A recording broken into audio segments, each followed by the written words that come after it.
Next period है पर GS. GS में संविधान चल रहा है और 137 बताया आपने शायद हो गए थे, तो अगला आर्टिकल है 138।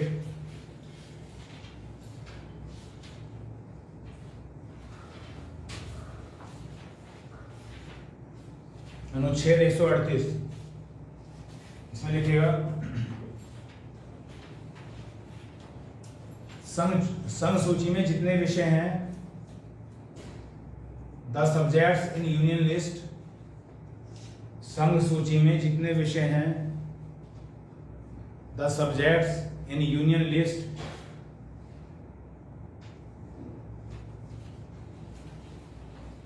इनके विषय में, अबाउट देम, इनके विषय में, अबाउट देम उच्चतम न्यायालय को शक्तियां दी गई हैं। Supreme court was given to some powers, उच्चतम न्यायालय को कुछ शक्तियां दी गई हैं।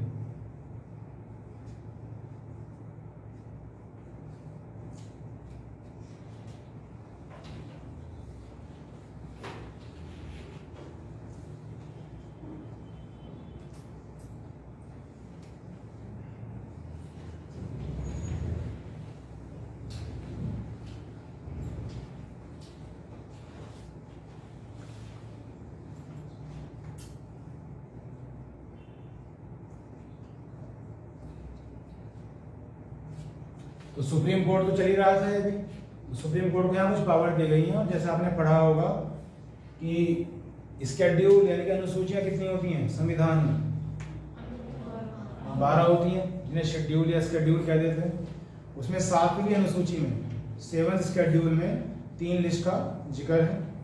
उसमें सबसे नंबर क्या होती है, संघ सूची जिसे यूनियन लिस्ट कहते हैं, दूसरी होती है राज्य सूची जिसे स्टेट लिस्ट कहते हैं, तीसरी होती है समवर्ती सूची जिसे कॉन्करेंट लिस्ट कहते हैं। और जैसे आप जानते हैं संघ सूची तो नाम ही क्या है, यूनियन। तो कुछ ऐसे विषय, कुछ ऐसे सब्जेक्ट जो देश के लिए काफ़ी महत्व रखते हैं या जिनके बारे में डिसीजन लेने का अधिकार सिर्फ और सिर्फ सेंट्रल गवर्नमेंट को है, वे सारे विषय कहाँ मिलेंगे आपको, यूनियन लिस्ट में मिलेंगे। इसी तरह से जिनके बारे में डिसीजन लेगी कौन, स्टेट गवर्नमेंट, वे सब कहाँ मिलेंगे, राज्य सूची में मिलेंगे, स्टेट लिस्ट में। और जिनके बारे में कोई भी डिसीजन ले सकता है, सेंट्रल गवर्नमेंट भी और स्टेट गवर्नमेंट भी या दोनों ले सकते हैं, वो कहाँ मिलेंगे, समवर्ती सूची या कॉन्क्लूजर लिस्ट में। तो ये इसमें कितने विषय हैं और कैसे हैं ये फिर बाद में लिखवाए जाएंगे। अभी तो मैं आर्टिकल लिखवा रहा हूँ। फिलहाल थोड़ा सा बता दिया कि इस आर्टिकल के द्वारा 138 के द्वारा सुप्रीम कोर्ट को कुछ पावर दी गई है ताकि वो संघ सूची से संबंधित जितने भी विषय हैं उनके बारे में वो सोचते हुए कुछ डिसाइड कर सके। अब हमने ये तो पढ़ लिया कि यूनियन लिस्ट है, हमने ये भी पढ़ लिया तो कुछ विषय हैं। बाय द वे आपको याद भी होगा कितने विषय हैं, 100। तो ये विषय कैसे होते हैं, ये विषय ऐसे होते हैं जैसे डिफेंस यानी कि रक्षा, अंतरराष्ट्रीय व्यापार इंटरनेशनल ट्रेड, और आणविक ऊर्जा एटॉमिक एनर्जी, और शोध रिसर्च। तो ये सब चीज़ें, रेलवे तो जो सेंट्रल गवर्नमेंट के अंडर में है, या डाक विभाग, पोस्ट ऑफिस डिपार्टमेंट। तो ये सब चीज़ें जो विषय हैं ऐसे ऐसे करके कहाँ पे आते हैं, संघ सूची में आते हैं, यूनियन लिस्ट में आते हैं। तो बस इसमें ये लिखा हुआ है। नेक्स्ट डालते हैं आर्टिकल 139 अनुच्छेद 139।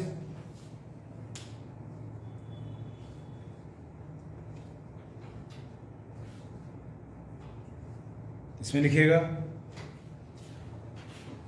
उच्चतम न्यायालय कुछ रिट जारी कर सकता है। सुप्रीम कोर्ट, उच्चतम न्यायालय कुछ रिट जारी कर सकता है। Supreme court can issue some writ.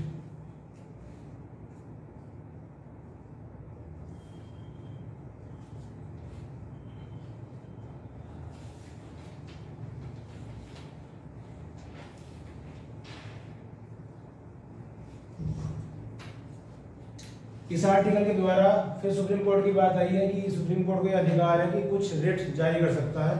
Writ हम पहले भी पढ़ चुके हैं, कहाँ पे पढ़े हैं? मौलिक अधिकारों में, फंडामेंटल राइट्स में, आर्टिकल 32 की बात है जिसमें हमने कुछ रिट पढ़ी थी। फिर दोबारा से एक बार रिवाइज करते हैं। वो रिट कितनी थी? 5 थी। तो सिर्फ नाम देख लेते हैं अगर आपको याद हो। बोलिए पहला नाम, आगे पीछे हो जाए कोई दिक्कत नहीं। बंदी प्रत्यक्षीकरण, इंग्लिश में क्या बोलेंगे इसे? Habeas corpus. अच्छा, नंबर 2 अधिकार प्रक्षालेख। चलिए, तीसरा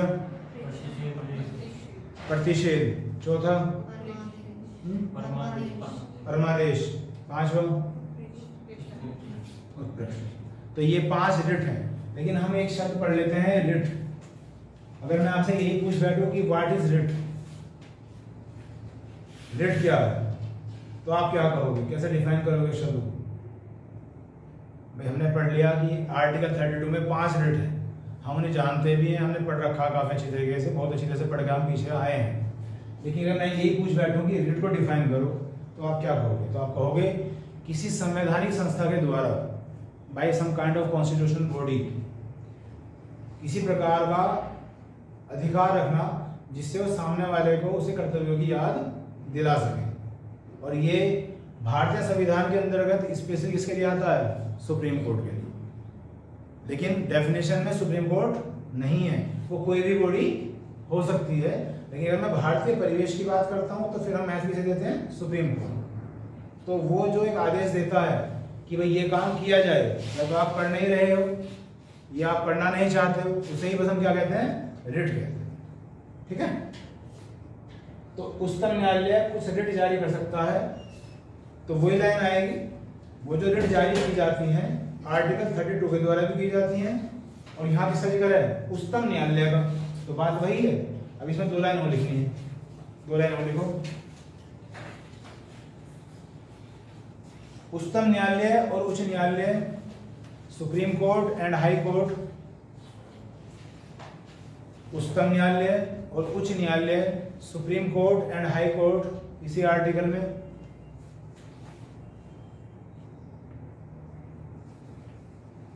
अनुच्छेद 32 तथा अनुच्छेद 226 के द्वारा रिट जारी कर सकते हैं। Can issue writ bye article 32 and article 226।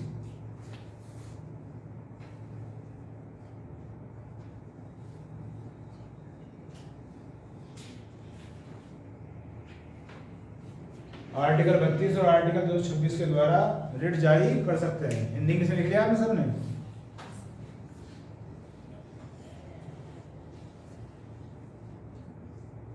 इसी हेडिंग में लिखना नीचे।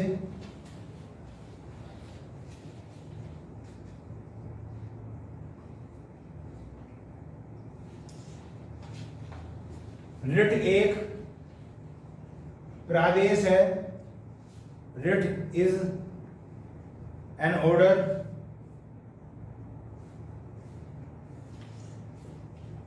जो एक संवैधानिक संस्था के द्वारा दिया जाता है, which is given by constitutional body, जो एक संवैधानिक संस्था के द्वारा दिया जाता है, which is given by constitutional body.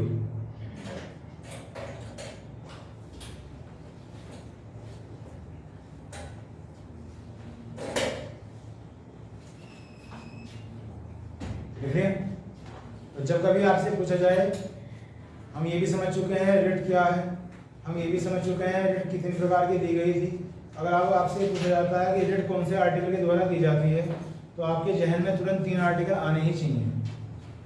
Number 1 32, number 2 139 और नंबर 3 236। कोई आपसे पूछे कि भाई में डिफरेंस क्या है, तो ये है सुप्रीम कोर्ट के लिए, जैसे हम पीछे पढ़ गए हैं, मौलिक अधिकार जो फंडामेंटल राइट्स दिए जाते हैं वो किसके द्वारा है?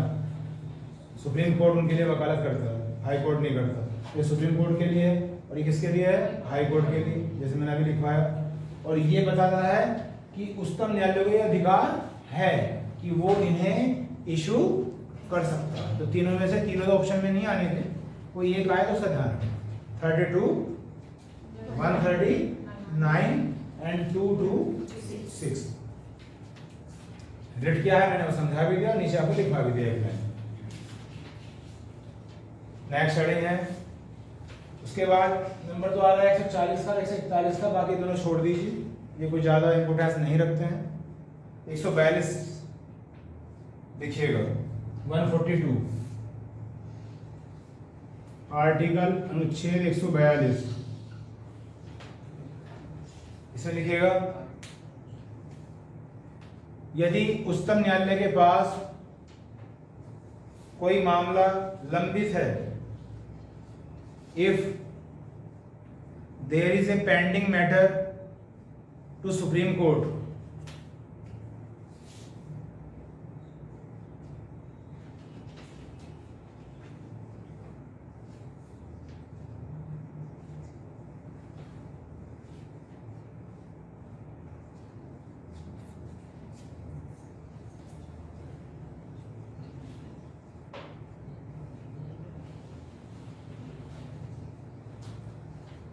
यदि उच्चतम न्यायालय के पास कोई मामला लंबित है, पेंडिंग है, तब आदेश दिया जा सकता है, देन ऑर्डर बी गिवन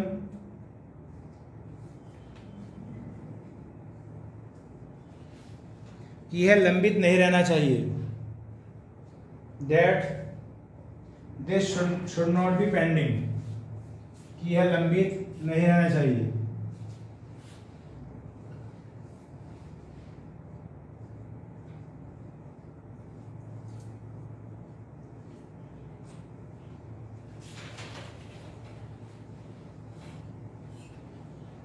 लंबित जो शब्द है ये समझ में आ गया होगा। पेंडिंग कि मान लो कोई मुकदमा है, कोई मामला है, वो काफ़ी समय से अटका पड़ा है किसी भी वजह से और उस पर कोई ध्यान नहीं दे रहा है, तो इस आर्टिकल का यूज़ करके सुप्रीम कोर्ट ऑर्डर दे देगा अपने जो अन्य न्यायाधीश हैं जिसके पास वो सस्पेंड पड़ा है, पेंडिंग पड़ा है, कि इस मामले की सुनवाई जल्दी से जल्दी हो। हाल फिलहाल में ही इस आर्टिकल का यूज़ हुआ था और ये हुआ था सुशांत केस के मामले में। जो सुशांत जानते ही हो, तो उसके मामले में काफ़ी देरी हो रही थी, तब इसी आर्टिकल का यूज़ करके कहा गया था कि इसे आप जल्दी से ही डिसाइड करें। तो इस तरह से ये आर्टिकल यूज़ में आया जाता है, इसलिए इम्पोर्टेंट है। 142 ये तो एक आम नागरिक को भी पता होना चाहिए इस आर्टिकल के बारे में।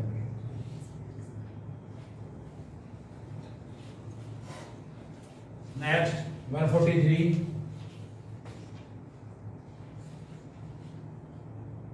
आर्टिकल 143 इसमें लिखिएगा, यदि राष्ट्रपति को ऐसा लगता है, इफ प्रेसिडेंट सीम्स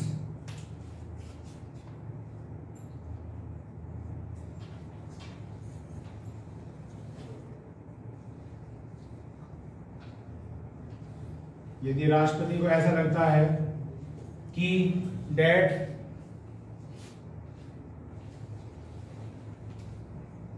किसी मामले में इन एनी मैटर, किसी मामले में उच्चतम न्यायालय की राय आवश्यक है, advice is must from supreme court, उच्चतम न्यायालय की राय आवश्यक है,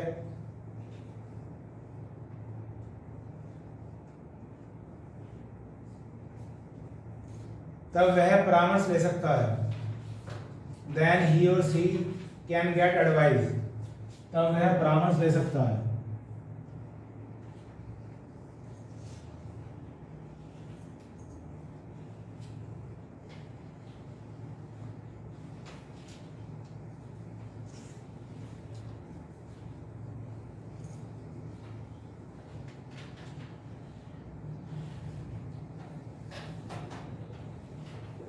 तो राष्ट्रपति को अगर ऐसा लगता है कि किसी मामले में सुप्रीम कोर्ट की राय लेनी जरूरी है, उसे एडवाइस लेनी जरूरी है, तो आर्टिकल 143 का यूज करके वो सुप्रीम कोर्ट से राय या परामर्श कर सकता है, लेकिन जैसा कि आप जानते हो उसे मानने के लिए बाध्य नहीं है।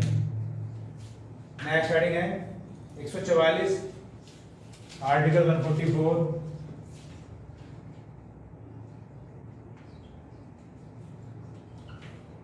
इसमें लिखेगा एक लाइन,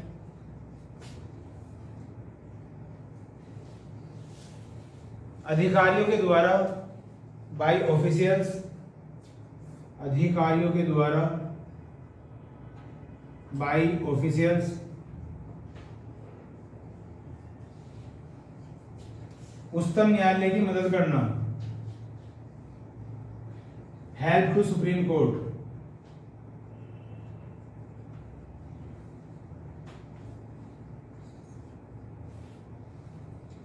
अगर सुप्रीम कोर्ट को किसी प्रकार की हेल्प चाहिए, जो उसके अधीनस्थ कार्य करते हैं, जो अधिकारी हैं, चाहे वो सिविल मामले में हो, चाहे वो जुडिशरी हो, कोई जज हो या कोई सिविल मामला भी हो, तब वो अधिकारी इसकी हेल्प कर सकता है। सुप्रीम कोर्ट की एडवाइस नहीं कर सकते, हेल्प कर सकता है। एडवाइस तो कोई बड़ा पद पे हो वो देगा, क्योंकि तो नीचे अधीनस्थ अधिकारी हैं जो उसके अंडर में काम करेंगे, तो वो क्या करेंगे, हेल्प करेंगे। तो ये लिखा हुआ है आर्टिकल 144। ये जो हमारे कोर्ट से संबंधित आर्टिकल शुरू हुए थे, कौन से आर्टिकल से शुरू हुए थे? 121 से। अब ये समाप्ति होने वाले हैं। नेक्स्ट डालिए 145, बहुत ही छोटे छोटे करके लिखवा रहा हूं। आर्टिकल 145, अनुच्छेद 145 में लिखेगा, अपने कार्य को करने के लिए टू डू डेली एक्टिविटीज, अपने कार्यों को करने के लिए उच्चतम न्यायालय, सुप्रीम कोर्ट,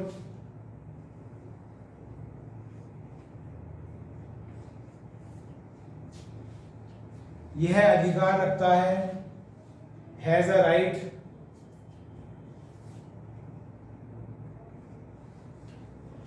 कि वह अपने नियमों को लागू करा सकता है, that this can impose its rules and laws, अपने नियमों को लागू करा सकता है। ब्रैकेट में राष्ट्रपति के परामर्श के साथ, with the advice of president, राष्ट्रपति के परामर्श के साथ।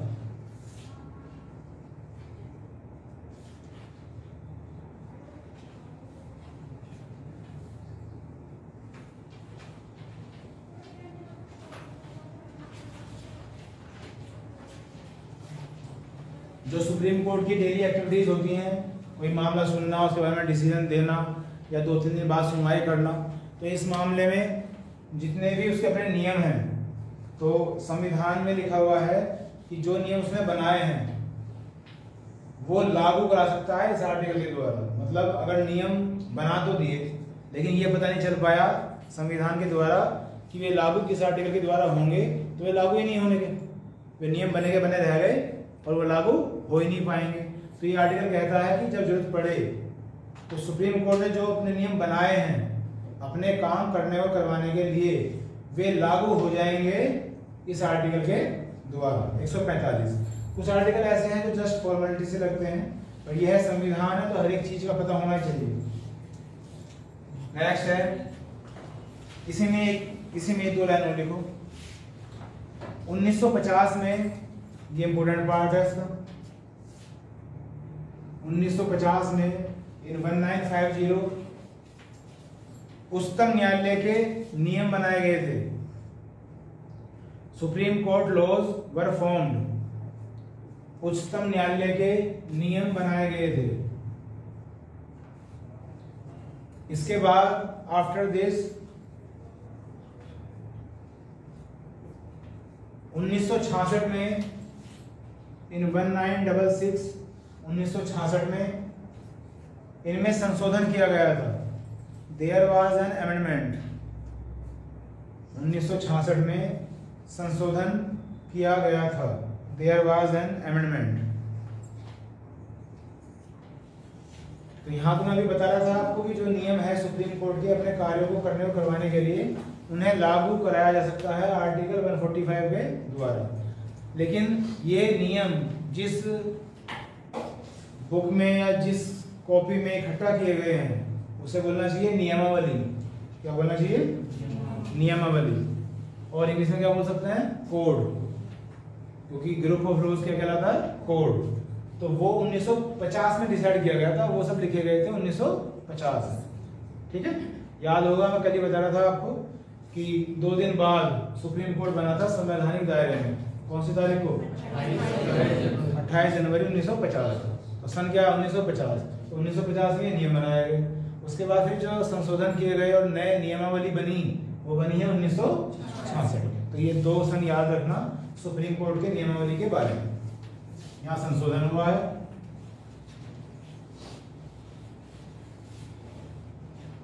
और ऐतिहासिक दृष्टि से क्या था? 1973 में रेगुलेटिंग एक्ट बना था अंग्रेजों के द्वारा, और फिर अगले ही साल सुप्रीम कोर्ट की स्थापना हुई थी। कहाँ पे? कोलकाता। ठीक। नेक्स्ट 146,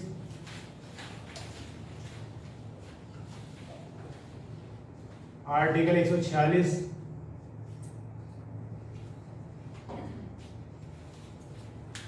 इसमें लिखिएगा उच्चतम न्यायालय के प्रशासनिक व्यय, administrative expense of supreme court. उच्चतम न्यायालय के प्रशासनिक व्यय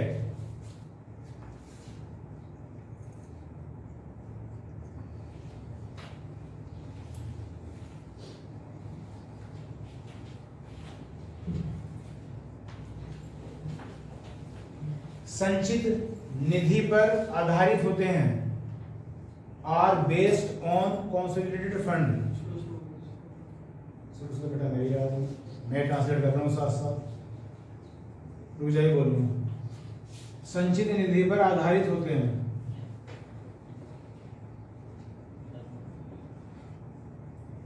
बोर्ड पे लिख रखा है, ऐसे देख के बता रहा हूँ। मैंने बताया the administrative expenses of supreme court are based on consolidated fund. तो सुप्रीम कोर्ट के भाई जितने भी खर्चे होते हैं, अब ऐसे तो नहीं बोलना चाहिए जितने भी खर्चे होते हैं, इसलिए मैंने शब्द लिखवाया क्या? प्रशासनिक, एडमिनिस्ट्रेटिव। अपना एडमिनिस्ट्रेशन करने और करवाने के लिए, प्रबंधन करवाने के लिए जो खर्चे होते हैं। अब सुप्रीम कोर्ट में जज हैं, उनकी सैलरी है ना, उनके भत्ते, और जो कुछ सेवक हैं, कर्मचारी हैं, यहाँ तक कि जो क्लर्क हैं या डेप्यूटी क्लर्क है, वो सब उनकी सैलरी वगैरह कितनी चाहिए, वो भी कहाँ से आती है? संचित निधि से। वो तुम्हें पता ही। देखिए वो कौन से आर्टिकल में लिखा हुआ है? आर्टिकल 146 में लिखा हुआ है, 146 में। Next article 147।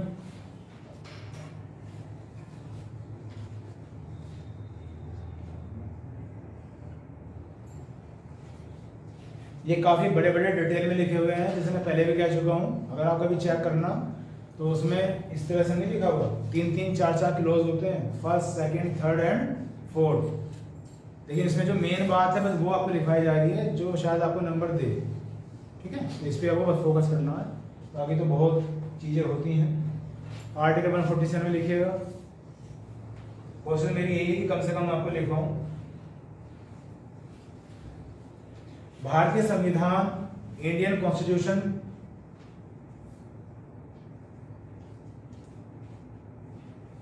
कानूनों की व्याख्या के लिए उच्चतम न्यायालय को शक्ति देता है। Indian constitution gives power to supreme court to explain laws.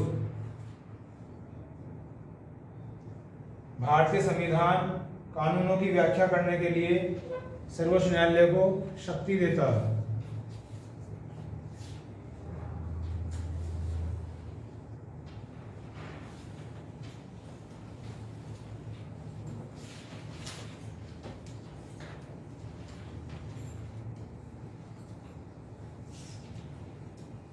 अब ये आर्टिकल इंपोर्टेंट क्यों है? हम ये पढ़ते हैं, हम ये जानते हैं कि जो जुडिशरी सिस्टम है उनमें जो सबसे बड़ी पावर है वो सुप्रीम कोर्ट है। ठीक, लेकिन संविधान कौन से आर्टिकल के द्वारा हमें बताएगा? हम तो जानते हैं ये बात, लेकिन कल को मैं यही क्वेश्चन है खड़ा हो जाऊं कि सुप्रीम कोर्ट ही क्यों, हाई कोर्ट क्यों नहीं, ठीक है, या कोई और कोर्ट क्यों नहीं? तो फिर ये आर्टिकल कहेगा कि भारतीय संविधान के अनुसार सुप्रीम कोर्ट के लिए शक्ति है कि वो कानूनों को आगे बढ़ाए। तो सबसे बड़ी पावर किसे दी गई? सुप्रीम कोर्ट को दी। एक बार रिवाइज करते हैं इनका, ध्यान से सुनो समझो। मैं जानता हूँ कि याद करना तो इतना इजी नहीं है, लेकिन ये जरूर फर्क पड़ता है कि अगर मान लिया आपने एक दो चीज़ एक दो बार यहाँ का रखा है, एक दो बार फिर घर पे कर लिया है, और वहाँ पे आपको लिखने तो है नहीं, वहाँ पे तो पहचानना ही तो है, तो हेल्प मिलेगी, जरूर मिलेगी। तो थोड़ा सा ध्यान रखिए। आर्टिकल 138, उच्चतम न्यायालय को संघ सूची के विषय में कुछ शक्तियां देना। ठीक, तो मैंने समझाया भी आपको यूनियन लिस्ट के बारे में, जितने भी सब्जेक्ट हैं उनके बारे में कोई डिसीजन लेना इसके द्वारा, सुप्रीम कोर्ट के द्वारा, वो आर्टिकल 138 की पावर देता है। आर्टिकल 139, सुप्रीम कोर्ट कुछ रिट जारी कर सकता है, और रिट मैंने अभी बताया कि एक ऐसा प्रादेश, एक ऐसा समादेश, हिंदी में आदेश नहीं बोलना है, प्रादेश बोलना है या समादेश बोलना है, ठीक है। बाकी एक ऐसा प्रादेश या समादेश, एक ऐसा ऑर्डर जो किसी संवैधानिक संस्था को दिया जाए ताकि वो अपना कार्य, अपना कर्तव्य कर सके, जिससे वो वंचित है अभी, और इसे रिट कहते हैं। और फिर आर्टिकल 32 के द्वारा तो सुप्रीम कोर्ट रिट जारी कर सकता है, और आर्टिकल 226 के द्वारा हाई कोर्ट रिट जारी कर सकता है। तो मैंने अभी बताया था, जब कभी भी रिट की बात आए, ये 3 आर्टिकल आपको याद आने चाहिए, जिनमें से एक तो याद होगा ही होगा, इसकी तो कोई दिक्कत ही नहीं। शायद संवैधानिक उपचारों में आया था, कॉन्स्टिट्यूशनल रेमेडीज में आया था, मौलिक अधिकारों में, और फिर 139 और 236। ठीक, सब चीज प्रैक्टिस का खेल है, याद तभी हो पाएंगे जब प्रैक्टिस हो, बार बार रिवाइज होती रहे चीज, सब उसी पर आधारित। आर्टिकल 142, यदि उच्चतम न्यायालय के पास कोई मामला लंबित है, कोई मामला, कोई मुकदमा पेंडिंग पड़ा हुआ है, तो किसी वजह से आगे नहीं बढ़ पा रहा है, तो इस आर्टिकल का यूज करके उसे कह देते हैं कि ये लंबित नहीं रहना चाहिए, जल्दी से जल्दी, कम से कम समय में इसका निपटारा होना चाहिए। आर्टिकल 143, यदि राष्ट्रपति को ऐसा लगता है कि सुप्रीम कोर्ट की राय आवश्यक है, तब राय ली जा सकती है, लेकिन उस राय को राष्ट्रपति मानने के लिए विवश नहीं है। आर्टिकल 144, अधिकारियों के द्वारा सुप्रीम कोर्ट की मदद करना। जितने भी सबऑर्डिनेट्स हैं, जितने भी अधीनस्थ अधिकारी हैं, वो सुप्रीम कोर्ट की मदद करेंगे अपने अपने स्तर पर। उसके बाद है आर्टिकल 145, सुप्रीम कोर्ट अपने नियमों को लागू करा सकता है। जैसे मैं समझा रहा था, ये थोड़ा सा पढ़ने में बड़ा अजीब लगता है, लेकिन मैंने फिर भी समझाया कि सुप्रीम कोर्ट ने अपने नियम तो बना लिए, लेकिन जब तक उन्हें लागू करने के लिए नहीं कहा जाएगा, तो जो पावर है वो एग्जीक्यूट नहीं होगी, वो बनी ही रह जाएंगी। ठीक है, ठीक इसी तरीके से जैसे हम कार्यपालिका में पढ़ते हैं, एग्जीक्यूटिव पावर पढ़ते हैं कि भाई राज्यपाल के ये अधिकार हैं, राष्ट्रपति के ये अधिकार हैं, तो अगर पावर से लिख दी गई और ये नहीं बताया गया कि कौन किसे शपथ लेगा, कौन किसे अपॉइंट करेगा, तो ये पावर फिर एग्जीक्यूट कैसे होंगी, है ना। तो ये बता रखा है कि भाई ये शपथ लेगा, इसे रिजाइन करेगा, ताकि सब चीज व्यवस्थित रूप से हो सके, चल सके। और ये क्या बताया था कि जो सबसे पहले नियमावली बनी थी सुप्रीम कोर्ट की, है ना, वो 1950 में बनी थी, जो संशोधन हुआ था वो 1966 में। आर्टिकल 146, उच्चतम न्यायालय के जितने भी प्रशासनिक खर्चे होते हैं वो सब संचित निधि पर ही आधारित होते हैं, ये कहता है ये आर्टिकल। और 147, भारतीय संविधान सुप्रीम कोर्ट को ये शक्ति देता है, क्या शक्ति देता है बताओ, कि कानूनों की व्याख्या करे। कानून बना तो दे गए, वो एक्सप्लेनेटिव मोड में आ जाए, उनकी व्याख्या करके हाई कोर्ट को या जो सेशन कोर्ट होते हैं उन्हें आदेश दे, रिट जारी करे, करवाए, क्योंकि रिट का भी तो यही तरीका है, कोई काम नहीं हो पा रहा है कानूनी दायरे में, तो रिट जारी कर दी गई सुप्रीम कोर्ट के द्वारा कि आप अपने अधिकारों का प्रयोग करें जो आप नहीं कर पा रहे हो, तो रिट भी जैसे इसी का क्लोज हो। तो सबसे बड़ी पावर क्या है, भारतीय संविधान। भारतीय संविधान से कमांड आई किसे, सुप्रीम कोर्ट को। किसकी कमांड आई, शक्ति दी गई कि भाई वो कानूनों को एक्सप्लेनेटिव मोड में लेके आए, यानी कि आगे उसे सर्कुलेशन में लेकर आए। ठीक, चलिए आगे चलते हैं।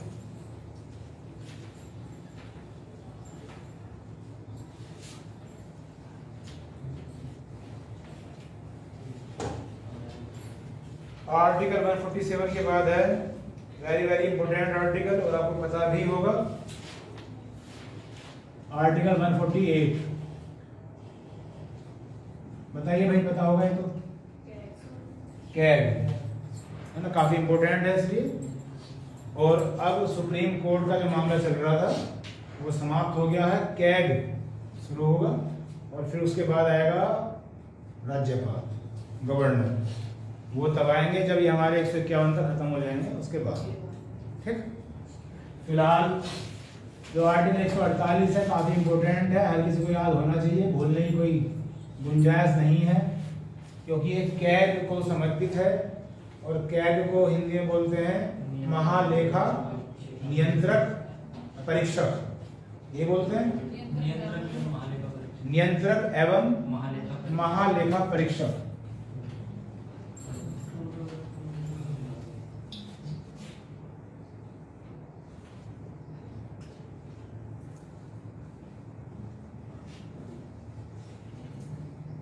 इंग्लिश में बोलते हैं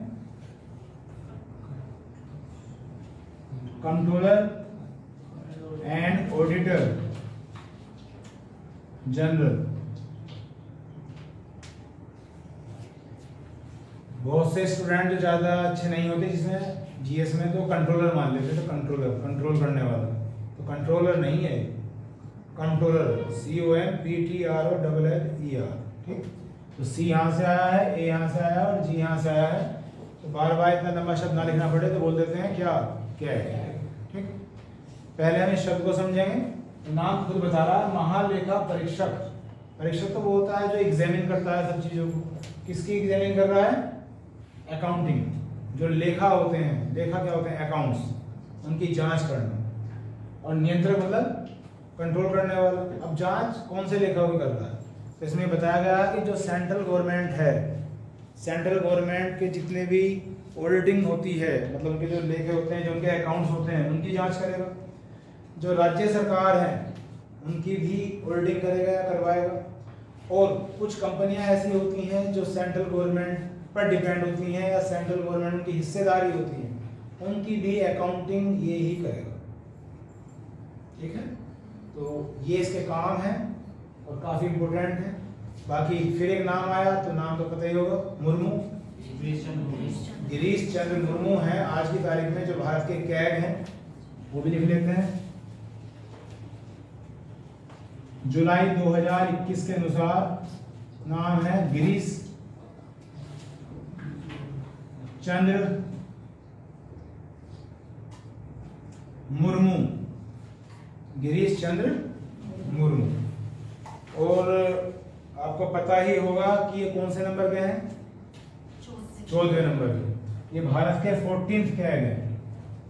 तो ये करंट की बात हो गई कि आज की तारीख में कौन है कैग, तो इसका भी ध्यान रखें।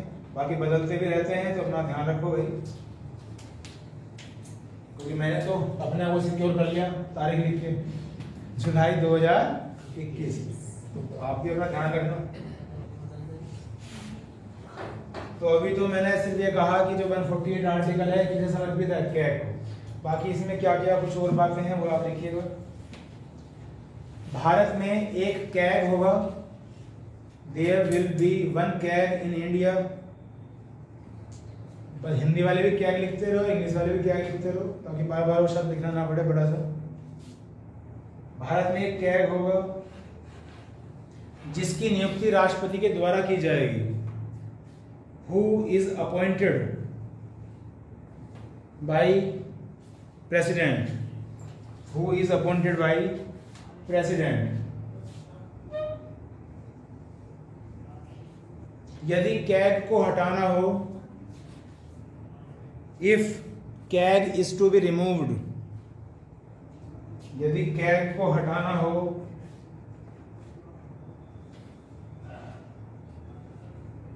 तब महाभियोग है, then there is an impeachment process। तब महाभियोग है, there is an impeachment process। Next line में इसी हेडिंग में कैग की स्थापना, फॉर्मेशन ऑफ कैग, कैग की स्थापना, फॉर्मेशन ऑफ कैग 1858 में हुई थी, इन 1858, 1858 में हुई थी। क्लियर? तो जब 148 आर्टिकल आएगा तो ये तो आ ही जाएगा दिमाग में, लेकिन ये बातें भी सब इसी में लिखी गई हैं कि भारत में एक ही कैग होगा जिसकी नियुक्ति राष्ट्रपति के द्वारा की जाएगी, और अगर इसको इसके पद से हटाना है तो क्या है, महाभियोग। महाभियोग हम पहले पढ़ चुके हैं। कौन से आर्टिकल में होता है महाभियोग? तो 56 और 61, 56 और 61, जिसे इंग्लिश में इम्पीचमेंट कहते हैं, है ना। तो राष्ट्रपति भी हटेगा किससे? महाभियोग से। तो वही प्रक्रिया है इसके हटाने। और आज की तारीख में कौन है? गिरीश चंद्र मुर्मू, जो 14वें नंबर के हैं। और ये जो शब्द इंट्रोड्यूस हुआ था सब अंग्रेजों ने किया है। तो 1858 में ये पोस्ट फॉर्मेशन हुई थी, क्या है, ठीक है। जैसे कि आप जानते हो कि जो हमारा संविधान है वो कहीं से कुछ ले रखा है, कहीं से कुछ ले रखा है, लेकिन उस पर जो सबसे ज्यादा इफेक्ट है वो कौन से अधिनियम का है? भारत शासन अधिनियम 1935, इंडियन रूल एक्ट ऑफ 1935, जिसमें से लगभग 240 या 250 के आसपास आर्टिकल ऐसे के ऐसे ले लिए गए। तो भारत शासन अधिनियम को किसने बनाया था? अंग्रेजों ने बनाया था, ठीक। तो लगभग 250 आर्टिकल ऐसे के ऐसे ही वहां से लिए गए हैं। मैं वो लाइन फिर रिपीट कर रहा हूँ। कोई अगर आपसे पूछता है कि हमारे भारतीय संविधान पर सबसे ज्यादा प्रभाव किसका है, तो ऑप्शन में लिखा मिलेगा भारतीय शासन अधिनियम 1935, इंडियन रूल एक्ट ऑफ 1935। ये तो हम जानते हैं, कुछ ब्रिटेन से ले रखा है, कुछ अमेरिका से नहीं, सबसे ज्यादा जो प्रभाव है वो इसका, ठीक है। तो ये है आर्टिकल 148। उसके बाद लिखिए आर्टिकल 149। अब ये कैग के शुरू हो गए हैं, 2-3 जो आएंगे, तो इनका हमें ध्यान रखना ही रखना है।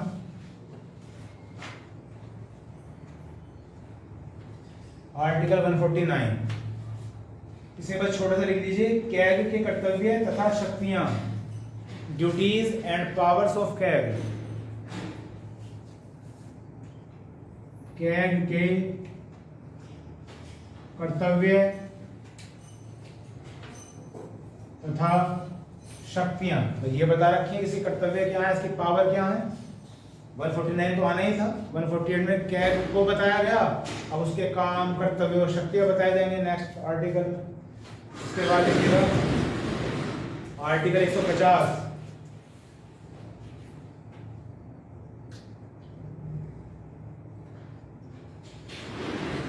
इसमें लिखिएगा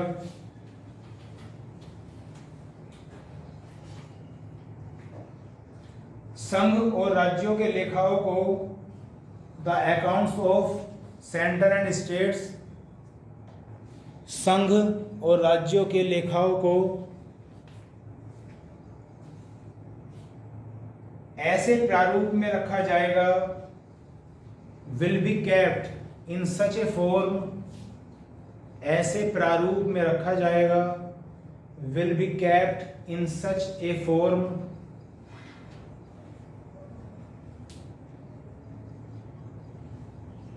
जिसे विच राष्ट्रपति संसद में बता सके, which is described by president in parliament, जिसे राष्ट्रपति संसद में बता सके, which is described by the president in parliament.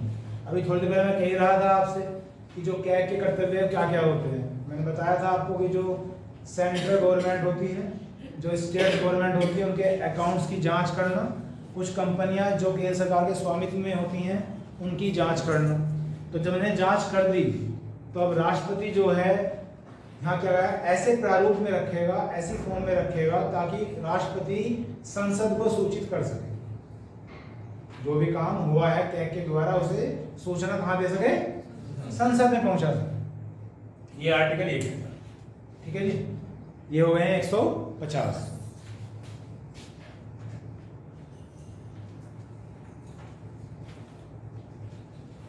बस 150 से रहने दो, रिवाइज कर लेते हैं एक बार। चलो पीछे जाते हैं 5 मिनट पर, 2-3 मिनट, ठीक। कल पूछ रहा था मैं, दोबारा बताओ। एक आयोग आया था, विनियोग आयोग, उसे इंग्लिश में क्या कहते हैं, एप्रोप्रिएशन बिल। विनियोग विधेयक क्या था वो? संचित निधि से अगर केंद्र सरकार पैसे निकाले, है ना, और वो कौन से आर्टिकल में है? 214 अभी तो पूछ ही नहीं है। 114। उसके बाद बताइएगा जो मौलिक अधिकार है फंडामेंटल राइट्स वो कहाँ से कहाँ तक है? 12 से 35, 12 से 35। और ये फंडामेंटल राइट्स कहाँ से लिए गए हैं? अमेरिका से लिए गए हैं। जो संवैधानिक उपचार हैं जिन्हें कॉन्स्टिट्यूशनल रेमेडीज कह देते हैं वो कहाँ से कहाँ तक है? आर्टिकल सिर्फ 32 में। संवैधानिक उपचार सिर्फ 32 में। जब हम इसे कैटेगराइज करते हैं, जैसे 12 से 35 तक हम कैटेगराइज करेंगे तो सिर्फ 32 में आएगा वो। संवैधानिक उपचारों से पहले क्या कौन सा हेडिंग आता है? शिक्षा और संस्कृति के अधिकार, वे कहाँ से कहाँ तक है? 29 और 30। हाँ, ये 32 में ही संवैधानिक उपचारों का अधिकार। बाकी तो बाद में फिर क्या कंक्लूजन है, ठीक है। उसके बाद बताइए भारत की जो नागरिकता है वो कहाँ से कहाँ तक है आर्टिकल में? सिटीजनशिप 5 से 11। सिटीजनशिप एक्ट कब बना था? 1955 में। इसमें संशोधन कब हुआ था? 1986 में। भारत की जो नागरिकता है वो एकल है, यूनिक है। कहाँ से ली गई है? ब्रिटेन से, ठीक। तो ये जो क्वेश्चन मैं आपसे थोड़ा एक्सचेंज कर रहा हूँ ये सुनने में पूछने में अच्छे लगते हैं। बाकी अगर ये किसी एग्जाम में आ जाए तो शायद आपके लिए बोनस ही होगा, क्योंकि मुझे तो लगता नहीं कि ये ऐसे कॉमन से क्वेश्चन भी एग्जाम में आ जाते होंगे आज की तारीख में, लेकिन आ जाए तो बोनस ही है फिर तो आपके लिए। तो ऐसे से तो उम्मीद करो मत। संविधान जैसे मैं पढ़ा रहा हूँ आपको, मुझे कभी भी कोर्स पूरा कराने की होती नहीं है। मैं चाहता हूँ किसी कोर्स पूरा ही ना दिल से, जो मैं चाहता हूँ। कोर्स पूरा कराना तो ऐसा होता है, मैं बताऊँ पूरा संविधान है 20 दिन में खींच दूंगा, लेकिन पता नहीं वो फिर क्या होगा वो आप जानते हो। और मेरी कोशिश क्या है कि ज़्यादा से ज़्यादा मैं आर्टिकल लिख पाऊँ, क्योंकि जब आप पढ़ो तो आपके सामने थोड़ा सा स्ट्रगल तो हो कि भाई ये भी करना है और ये भी करना है। बाकी जितने भी आर्टिकल मैंने छांटे 30-40 आर्टिकल छांट के लिखवा दिए, हो गया संविधान पूरा। तो वो काम तो देखो मेरे को करना नहीं आता, और ना मैं दिल से करना चाहता हूँ। और तुम करवाओगे तो मैं कर दूंगा, लेकिन मैं दिल से नहीं करना चाहता। तो थोड़ा सा मुश्किलें आने दो और अपना रेगुलेटरी के हिसाब से करो, जितना भी होता है करते रहो, ठीक है। चलो बस इस पीरियड में इतना ही।